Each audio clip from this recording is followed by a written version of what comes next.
สบายดีน้องๆในเกมคาริน่าฟรีไฟเหมือนกันเนาะวันนี้เราก็มาเจอกันในเกมคาริน่าฟรีไฟก็มาหมดต่อไปเนาะ1-4โอ้หลายตัวจังเลยนะเราลงมาแล้วลงในฮอฟแอฟริกาเนาะ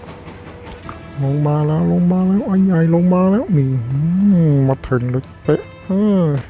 โอ้เห็นตัวหนึ่งข้างหน้าโอ้ยสิมาจังหวะนี้สิจังไรมีปืนปล่อยมันโอ้ยบันทึกเฉยวันนี้ไปแล้วโอ้ยมึงต้องตายแน่โอ้ยไปใส่ไปใส่ปล่อยมันตายผมว่ามึงตายตายเลยมึงเสกกูเห็นบ่มึงไปใส่กันตายแล้วไปทางหน้าเลยต้องยุบโดนเนาะ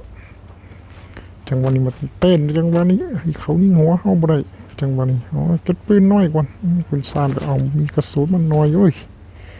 จังหวะนี้ไปที่อื่นซะโอ้ยตัวทางหน้าจังไรดีโอ้ยตีเลยไอ้สัตว์ด้วยถึกเฉยไปทางหน้ามึงตายโอ้ยมึงยิงปืนโอ้ยมึงไม่บอลยิงกูว่ามึงต้องตายหนึ่งมึงเห็นบ่มึงตายเสร็จกูมึง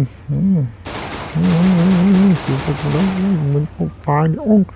เพราะว่าไปโว้ยยานะยาอย่างนี้โอ้ยยาก่อนรอก่อนเด็กอยู่ใส่เนาะเก่งเท่นี่กูวะนี่มึงต้องตายกูเนี่ยจังหวะนี้พันยัดเต็มก่อนมึงต้องตายมึงล่ะกูเห็นมึงแล้วมึงต้องตายเนี่ยมึงตายจังหวะนี้2 คนมึงตายหลวมไป